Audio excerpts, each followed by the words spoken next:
Leviatán had some of the worst IGLing I have ever seen against NRG that eliminated them from playoff contention, making sure that we won't see them until Split 2, which is in over 2 months.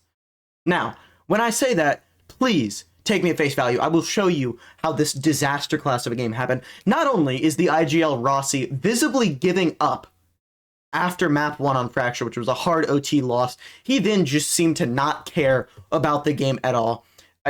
Not punishing some of the insanely punishable mistakes from NRG, and the attack half was one of the worst I have ever seen.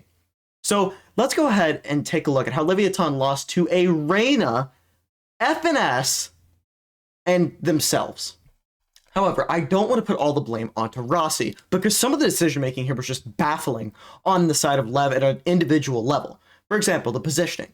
Demon1 is about to get a first blood here onto Mata, who's lurking. It's one of the only lurkers NRG had. I think he lurked like 3 or 4 times total, and that was it. But look at what King decides to do. He's the solo anchor of the site. Instead of doing the logical thing, which is, hey, it's a 5v4. Let's retake or try and deny plant. You know, we do have the molly from Rossi and King and Com Salvos that'll come back online. Instead, let's put myself in a completely untradeable position over here outside yellow against an eco. Because that makes sense, right? I love when we do that. And then Rossi comes over, and instead of saying, hey, you know, maybe we shouldn't do this, he's like, yeah, let's flash through, let's go. I'll die with you. Because we all know that you should always try and take 1v5s against ecos. That's the strat, guys, right? Right? Oh, it's not? Oh, interesting.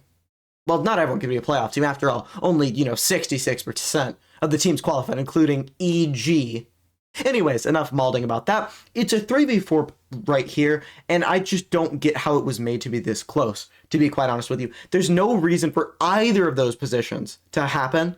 The salvos come in, and you're trying to deny the spike right here, but as you can see, NRG are trying to deny you from denying that spike, right? FNS, go ahead and try and get the bomb down, but Demon1 able to save them. And again, this is why I'm not going to take anyone that said Demon1 had a bad game seriously, because he single-handedly is able to win them this round. It is no one else but him.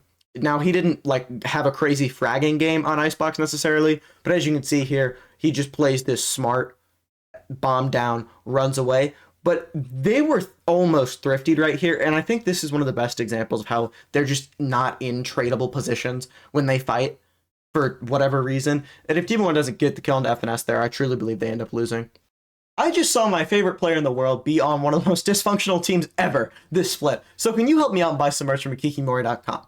Now, I know what you're thinking. Esports merch you can't wear outside. This is esports merch you can wear outside. I cannot recommend it highly enough. Some of the best merch I've ever worn. And if you buy it, I will get a completely free PC from my organization. If enough of you use code LIONZ, getting yourself 20% off, and of course me, the PC. Again, that is LIONZ, LIONZ. Some of the best clothing I've ever worn. Again, you can wear it outside. Hoodies are insanely comfortable. Could not recommend them more. Go ahead, check it out. Link in the description and pinned comment, and then come back to the video. Thank you. On attack, FNS's game plan was very simple, honestly to the point of it being dumb.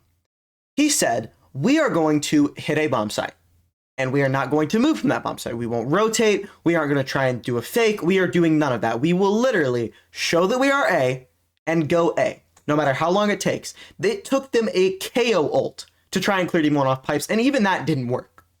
He's still here. Now, I know I'm going to get the comments about, oh, Demon1 is washed, blah, blah, blah. He actually did a very impressive performance on the Jet, considering the fact that they were just not a functioning, coherent unit. But he also did a great job on Fracture. Ended up being second frag on the map, 8 first bloods, 3 first deaths. Overall, very impressive performance. I'll talk about Lev's possible roster changes in a bit. But, again, as you can see here, NRG have not rotated from A. They have not. The KJ lockdown even gets broken. And FNS is saying, hey, we're going to go A. We're going to keep going A. We're going to just pound the rock here. And again, NRG's comp here, right? The Harbor Viper would have been so good for this when you could have tried to stall them out and force them to rotate. But instead, they're playing solo Viper. You know my thoughts on this. I don't think there's a reason to rehash them. I prefer Harbor Viper by a long shot. Now it's time to talk about the Reyna pick. Reyna's pick for a couple of reasons. Number one, it's something to throw your opponent off, right? You're not expecting a Reyna to be played. You're not taking it seriously. But also, with the Gecko, it's very hard to shoot both Geckos, Dizzy, and the Leer, right? you can't shoot both of those and then go back onto a target realistically. But something that was also great is taking advantage of the inoptimal trading from the side of Lev. As you can see here, Mata gets that, and then, hey, I can just leave. He leaves completely after the kill, letting Ethan kill Demon1 there, and you lost the round. It's Icebox. 3v5, you're going to have to save, 3v4, you're going to have to save here. And, I mean, yeah, again, this is one of the worst spaced games I think I've ever seen from Lev, if you don't include the C9 game. But it was so much worse on attack. Let me show you the pistol round. Not a single person on the side of Lev died where a teammate could trade them. Let me show you what I mean. Demon1 goes to take this fight.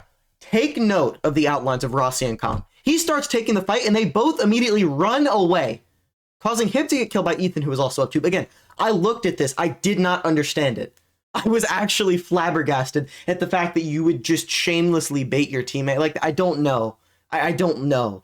Then they're going over. Tex gets some nice space over onto A. He's buying the Sheriff. Obviously, Demon1 was also buying the Sheriff on pistol, which not a fan of either. So don't say that I'm not going to, criticize him for that. I don't think that's a smart buy at all. But Tex is over here. If FNS had tried to, come over and peek him here, I think the round turns out a lot differently. Instead, they go ahead, just scale up, get on the side, try and ping out the alarm bot, ping out all the utility, while the rest of NRG is still over at B. Again, you're fine taking a fight against FNS, right? In fact, Comp on one of the rounds said, just peek, it's Pujan, on one of the rounds on this very map. Of course, they did end up losing to him, and Rossi actually got diffed by him, but I digress. Anyways, bomb goes down, and here is where the just nightmare begins.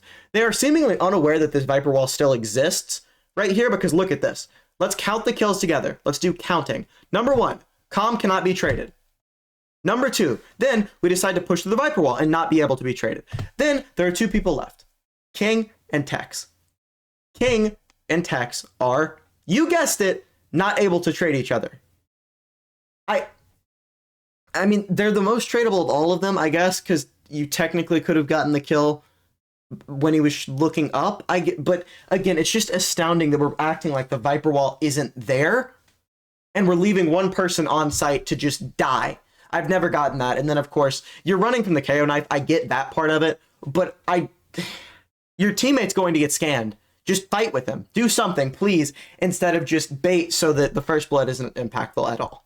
I like to call this the bonus round of doom and despair right here. So over here, FNS is the only one on the B site, meaning run it down. Tex dies because of an aggressive push on A, which means run it down even faster. Now, they go ahead, drone up the site, yada, yada, yada, but because they're playing solo Viper, they're unable to actually get the bomb down because the wall is going to go up and they're scared. This buys time for NRG to go ahead and rotate over. Again, Viper Harbor is objectively better. I do not care. Statistically, it is better. And it is just mind-boggling that teams want to adapt. I understand not having a good Harbor player. A commenter pointed that out, but you need to start to learn Harbor is my point of all of this. Somebody needs to at the very least. Anyways, King here is actually tradable for once. It's great. It's wonderful. The only issue is that when Rossi swings to get this trade, he gets jizzed on, then dies to FNS.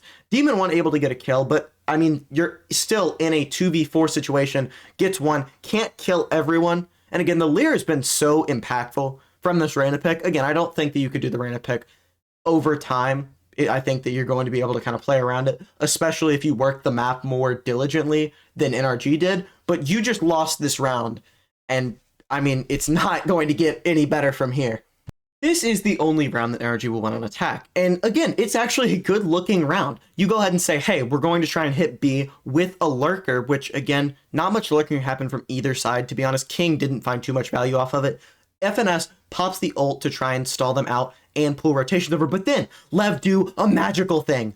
They rotate bomb sites. However, what actually wins in this round is kind of a misread here by NRG. See, they think King is here, and they're right, but what you don't expect is the Reyna and the Viper to swing into Lev, who are rotating. You don't expect Mata and Sam there to have to shoot anyone but King, because they only think King is there, and that the rest of Lev is still over on B. I honestly don't know why. The ult obviously is kind of going to make them run away, but that's the read they had. Kind of screws them over. Sam here put in an almost impossible position, and as you can see, he falls back. Demon1 is able to kill FNS, which is what reassured me that this game was real and it wasn't a dream. To be quite honest with you, FNS, I mean, he still ended almost double negative, but he was seemingly finding more impactful frags than he normally does. And again, Demon1 with the knives, right? Always going to be a treat to watch. he wasn't able to use them on full buy rounds except for this one, if I can recall correctly. And I really think that if you could have farmed that up a little more, it could have had a pretty big impact. But 7 to 10, however, it does not end up getting good from here. If you were wondering, I had a bit of hopium going on my watch party. It did not matter. This is one of those Valorant rounds where I just kind of throw my arm to the sky and go, I can't try and explain what's going through the mind of Leviatán right here. As you can see, right here, Mata is trying to fight up heavy, get one, and get out. However, he kills Rossi, and he's not able to dismiss from that. For some reason, Demon1 doesn't know that Brock could be here, doesn't think about it, despite it being the fact that Demon1 was here literally almost all of the time that he was on A on defense. Calm thinks that he's Asuna. He's not. And then Brock just kills everyone, farms him for the VLR rating. I don't know what happened. This is kind of when you could tell it was over, because they were not mentally in the game. You can see Brock smiling. He has not been shooting. He had kind of a life game, to be honest, against Lev. He was not shooting like that in any other game. And again, they just look brain dead here. I could not begin to tell you what's going through their heads. It truly seems like Lev were only calling rotations when it benefited NRG. To be quite honest with you, there was never a time, except for obviously that one round that I showed you where they won, where they rotated and it helped them. As you can see here, they go ahead and rotate over to B. The issue is that it's kind of a trap setup here, right? Mata in this corner trying to get 1 and 2 and be able to get out, and that is what Reyna is able to get you, right? You can get that pick, get out. It isn't used too commonly in VCT for a variety of reasons. Number one being, it's very rare that you have a player who can shoot enough to justify that Reyna pick. But one thing Reyna is very good at is making yourself kind of untradeable. And as you can see, Mata just gets 2 here, double dismisses out, and yeah, the round's cooked. I mean, Calm and Rossi aren't exactly known fraggers here. And even if you are going up against FNS, you're not going to be able to just kill everyone. Mata gets a clip that he can post on Twitter, get, I don't know, like 5K likes, and we are on match point. Lev win this round. I'm not going to go too deep into it. If Leviatán went around on attack, it was just because you either seemingly got lucky or you were able to actually shoot your gun for once. It was a depressing performance. Calm, obviously negative across the series. Rossi, again, almost did worse than FNS. You need to be able to shoot your gun. Rossi is a guy who I considered someone who could shoot his gun a little bit. Don't get me wrong, he's not a real, like, Valen level of fragging IGL, but he was still able to shoot, just not in this game when it mattered the most, and I think it really did end up hurting them. But King and Demon1 kind of bailed them out. They end up being able to kill the streaming duo of Sam and FNS. Go ahead and subscribe, by the way. I haven't plugged it, but you should subscribe so I can hit 6K off this video. If I'm going to be this depressed over it and not see Demon1 for 2 months, then you should, at the very least, hit that subscribe button. Remember when I said that it only seemed like Lev would rotate if it would benefit NRG? Just remember that for me. Now, they look like they're going to go B. However, Sam has his pit online, and I actually like the play here, which is pressure Sam a little bit, make him pop his pit here, waste that ultimate so you have a chance in these next 4 rounds, and then immediately rotate. Now, they do. The issue is you need to be aware that you lost the space on A. No one was here to gain this space on the rotation. You're blind rotating. And for some reason, they don't try and clear Mata at all. I mean, it's just, he looks like he's going to whiff and then just has whatever in the world that is. And then NRG are pretty much set. I mean, Lev used literally everything at their disposal to clear him out, able to get the kill. But Bomb, if you'll notice where it's down, you're not getting on site quick enough. You just have lost. As you can see here, NRG have Sam just kind of wait outside after the timer is up, so there's no possible way for Lev to win the round. And yeah, this was a disaster. Go ahead and hit that subscribe button. I hope you have a wonderful rest of your day, because I am not having a wonderful rest of mine. I'll see you guys in the next video. Click on one of these two. Peace.